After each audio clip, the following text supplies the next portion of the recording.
Qendra për punë dhe politikë sociale sot në bashkëpunim me stacionin policor të Gostivarit ndërmorën aksion për të larguar lypsin nga rrugët e qytetit. Gjatë aksionit nga rruga u largua edhe një lypës i cili vinte nga Shqipëria. Punonjësit social nga Qendra për punë dhe politikë sociale në Gostivar apelojnë qytetarët që mos i ndihmojnë lypsit, pasi siç thon ata një numër i madh i tyre fitojnë edhe nga 5.000 denar në ditë dhe me ato para e që e kanë si punë sezonale, sidomos verës, pastaj kthehen në pjesën lindore të Maqedonisë, nga dhe vinë më së shumti në Gostivar, ndërtojnë shtëpi të reja dhe moderne në qytetet e tyre. Pas shtetasit nga Shqipëria, i cili u dërgua në stacionin policor në Gostivar dhe pas procedurave do deportohet në shtetin e tij të origjinës, policia nga rruga mori edhe një grua me një fëmijë të mitur, të cilët u dërguan në Qendrën për punë dhe politikë sociale në Gostivar për procedurë të mëtejshme. Bilend Karahasan, punonjës social në Gostivar, thotë se problemi me lypsit nuk zgjidhet kështu dhe kërkon reforma thelbësore sa i takon largimit të lypësve nga rruga. Ama praksa ishte zanat. Kjo praksë tani më është kthyer në zanat. Lypja është bërë fenomen zanat. Njerëzit jetojnë nga kjo punë. Ky është një fenomen që duhet studiuar mirë që të veprohet siç duhet. Në këtë mënyrë që punojmë ne, por kjo mënyrë duhet pak më mirë të sistemohet, të organizohet në ndonjë nivel më të lartë dhe të merren aktivitete që të ballafaqohemi me këtë fenomen.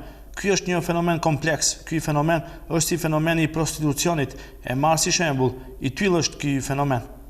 Karahasan ka apeluar qytetarët që mos u japin lëmosh lypësve, pasi siç thot ai, ata nuk janë për lëmosh, me 3 muaj punë arrin të ndërtojnë shtëpi të reja, thot ai. Ai sugjeron qytetarët që nëse kanë dëshirë të ndihmojnë parat apo gjësende tjera, më mirë t'i dërgojnë në Qendrën për punë dhe politikë sociale apo tek Kryqi i Kuq. I to je svega unosen biznis, znači pitače një fenomen jedan vid na biznis.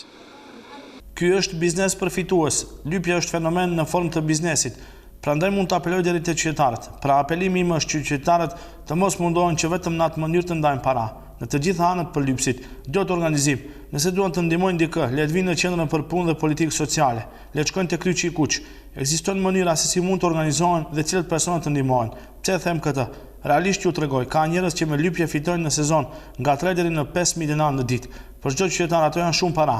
Ka lypës që ne ju themi lypës, e ata kanë llogaritë e tyre, ndërtojnë shtëpi.